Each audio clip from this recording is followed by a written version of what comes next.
Hey guys, this is Landon with Graphic Authority, and this is following up on the last video that I made where we made this great album spread using the photos from ML Portraits. And today we're going to take this from an album spread into a gallery wrap. So right now what we're looking at is a 10 by 20 album spread for a book, and we're going to take this into a 16 by 20 gallery wrap. Now 16 by 20, it's going to wrap around 1.5 inches on all the sides, so we're going to lose all that. And what I've actually done to start working with here is I downloaded the guide from Full Color, and this is their 16 by 20 guide for their gallery wraps. So we're going to end up dropping this into this and be done with it. So first thing we need to do obviously is we need to rotate this around because it's vertical and not horizontal. So we're going to come up here to Image, and we're going to rotate it, doesn't matter, clockwise, counterclockwise, 90 degrees one way or another. So then we're going to come over here and we can go ahead and take this layer off, because even with it off we still see the guides that are drawn. So we're just going to delete it all together. And then we're going to start moving what we want from this over to here. So we're going to go ahead and make all these folders closed. Element Chooser, sorry, this is an advantage of Photoshop. Any of the CS line of things from CS to CS5. I believe even Photoshop 7, but that's going way back in my memory. If you can't do this, they'll just all be open individually and you can move them over like that.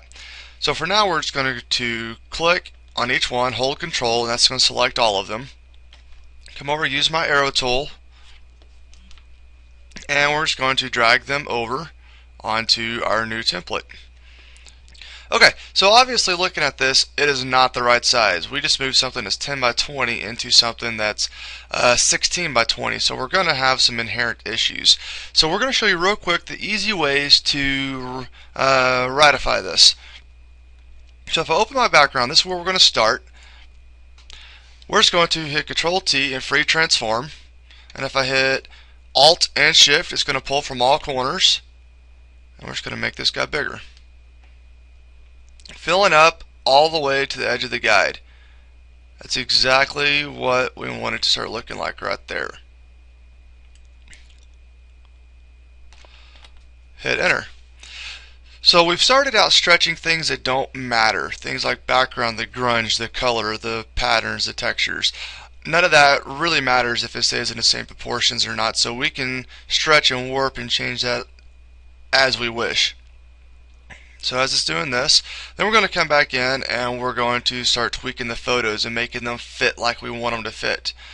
I don't want the edge of Dad's hand and body over here wrapping off on the left side of the canvas, so we need to be sure that it is moved over here to the right. So going into, I believe it's in photo 1, yep, photo 1, we can just select the whole layer. If you're in Elements, you can select all this, but for our purposes, select the whole layer and start shrinking it into the photo. If we want to keep everything the same proportions, the same look and style, this one would need to be a lot bigger than this, but since we're modifying and tweaking anyways, it's okay with me if it goes a little bit smaller. Perfect, so here we go. So we're starting to get closer here. We're just going to go ahead and move this photo up just a little bit. If you hold Shift when you move it, it will make sure that it moves in a perfectly straight up and down scenario. Now what I'm looking at is just the top of this photo. We can even drag a guide down and we're getting pretty close right there. That works with me. Go ahead and move that up. Now we're going to tweak this over here just a little bit more because we don't want the edge of this photo to come off and wrap around on this side. So that's photo 2. Again, I'm selecting the whole thing for photo 2. Control T, and we're just going to pull it in a little bit from this bottom corner over here.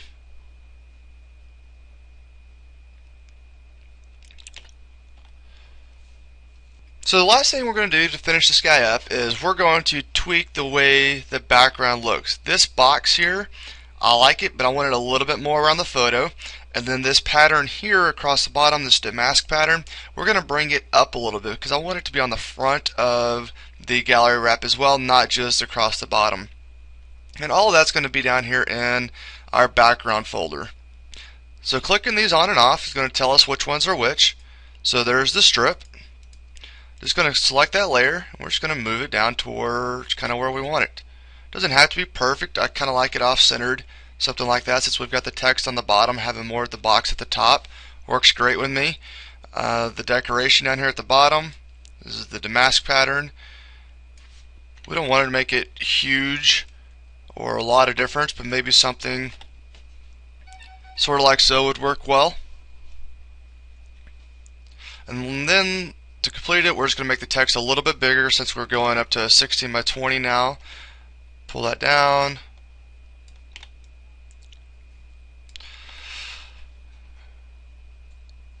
And within a couple of clicks and a couple of minutes, I just went from an album spread that was 10 by 20 to a really nice looking 16 by 20 gallery wrap. Gallery wraps, I don't know how your studio works, but sell for a lot more than an album spread does. And within a couple of clicks, I made one that looks really cool. Going from, put these side by side if I can here. Still has the same look and feel, but totally different at the same time. So I had one more thing I want to add. Now that this is completely done, I'm going to show you how to modify it out just a little bit. I'm going to shrink this, make this a little bit bigger. Let's say that we don't have text and we don't really care if the text is there. So we're going to blink that off and get rid of it altogether. But we really want to have two of this photo. Again, that one's going to be in photo 2. All I'm going to do is drag this whole folder down to the new layer tab, which is going to duplicate the whole thing. If I hold shift again and use my arrow move tool, now we have two of the exact same thing. Let's go ahead and shrink them up just a little bit, both of them at the same time.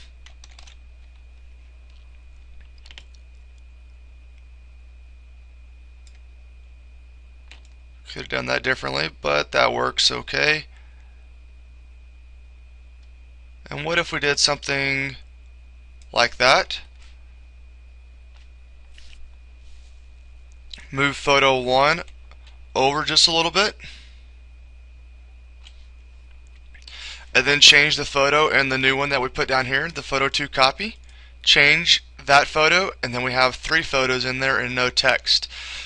So once you get the tools and once you get the basic layout done, modifying these guys is endless. Still looks great, didn't take me much longer to do at all, and we're starting to get this really neat look and feel with multiple images on this one big gallery wrap. So I hope this helped you spur your creative juices a little bit. I hope you learned a little bit. As always, feel free to email me at Landon, Landond, at graphicauthority.com. Again, it's Landon D at graphicauthority.com. Or visit our Facebook page, shoot me a post, ask me a question there, and I'll do what I can to help you out. I hope you guys have a terrific day. Thanks. Bye.